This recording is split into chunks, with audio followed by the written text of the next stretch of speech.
morning, guys. I just wanted to clear up a couple things from yesterday and give you a couple of practice problems for today, today being 10-2, day 2. So one of the biggest problems I saw yesterday was a misunderstanding of what a prism is. So a prism is just any kind of box type of figure, okay? So this is going to be a square prism. It's not a cube. This is a cube. A cube is exactly the same on all sides. It's made of 6 squares, and they're all congruent. A prism could have squares on the ends, on this end and on this end, and then it's connected on all sides by rectangles. So a prism is always connected on all sides by rectangles after having 2 sides, the 2 bases, and they stay bases no matter which way you turn it. The 2 bases are congruent, and then it's connected on all sides by rectangles. The bases can be any shape they like. It could be squares, they could be triangles, again, connected by rectangles. They could be octagons, again, connected on all sides by rectangles. They could be rectangles, still connected on all sides by rectangles. So this box is still a prism. It's a rectangular prism, and you still use the prism formula to find the surface area. So on these, where you have something other than a rectangle, a square, an octagon, a triangle, those shapes are always the bases, never the rectangles. When you have a rectangular prism, then honestly, you can choose any of the rectangles to be the base. It doesn't matter which one, because you're still connected on all sides by rectangles. But on these,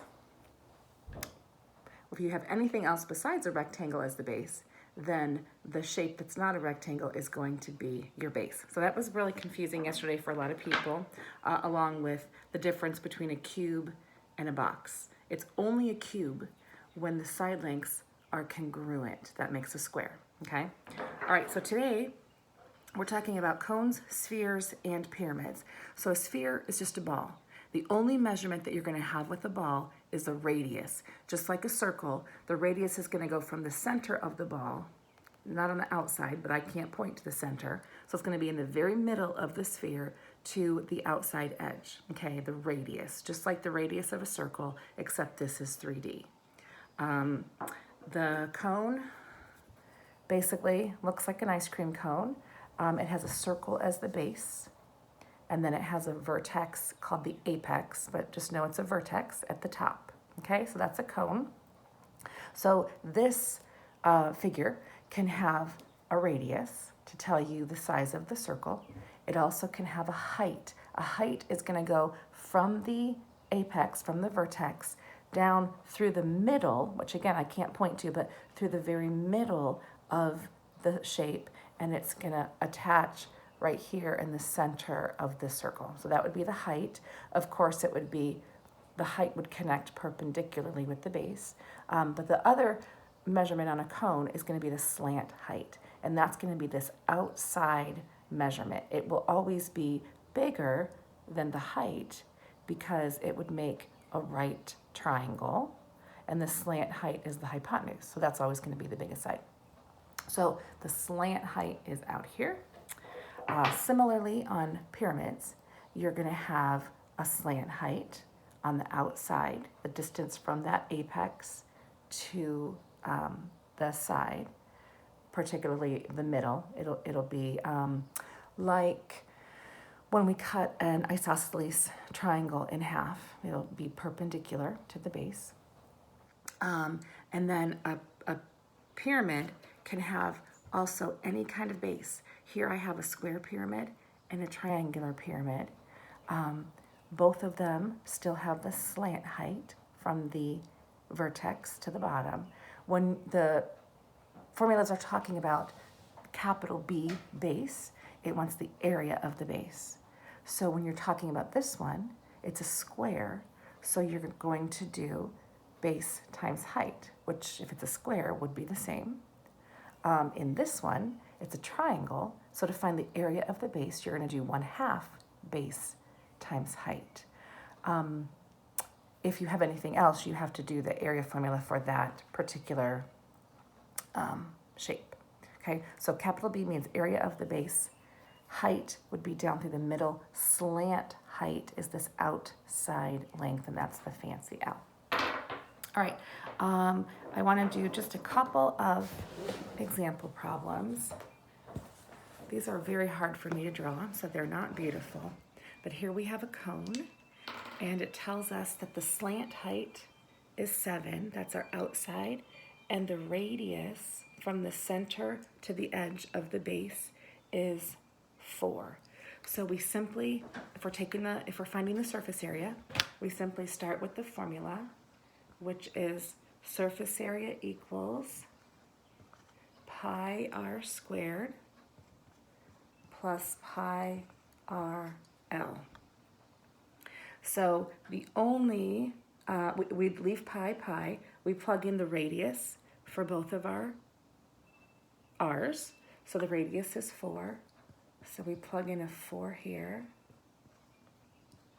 And then we plug in a 4 for this radius. And then we plug in 7 for our slant height. So then 4 squared is 16. So we end up with 16 pi plus 7 times 4 is 28. 28 pi.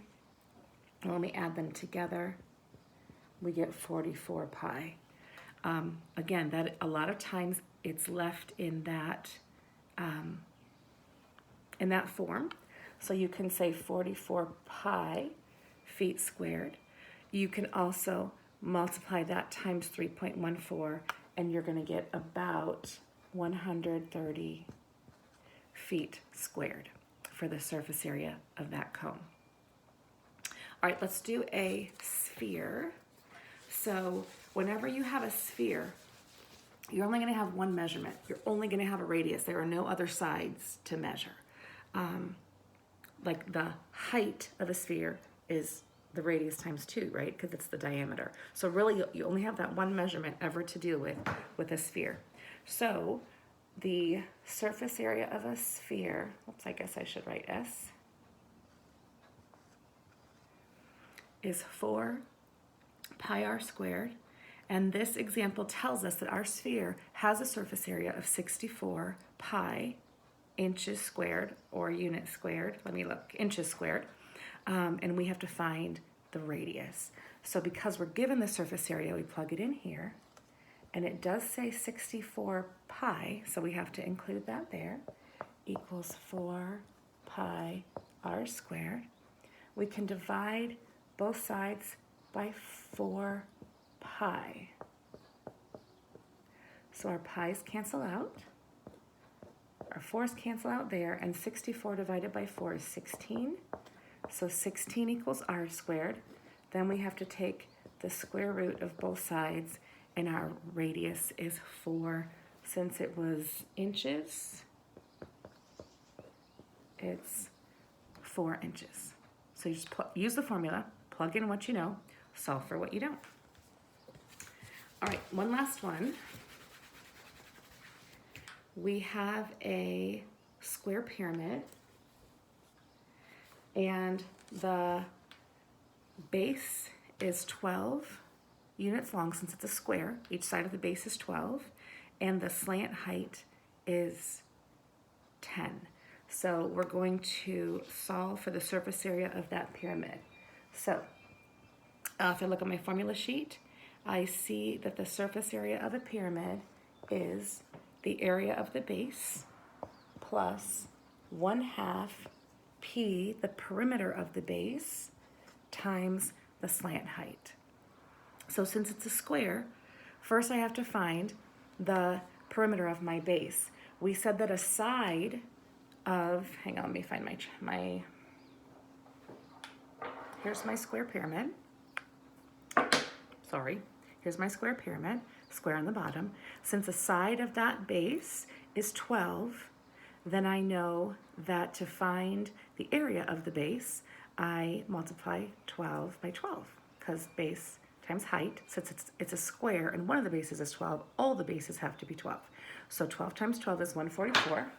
That is the area of my base. Plus 1/2 times the perimeter. Again, that's always of the base. So coming back to my base, it's a square. If a side length is 12, there are 4 identical sides in a square. So 12 times 4 is 48 for my perimeter. And then I said in the problem that my slant height was 10. So now all I have to do is multiply this out. 48 times 10 is 480. Cut in half is 240 plus 144 gives us 384.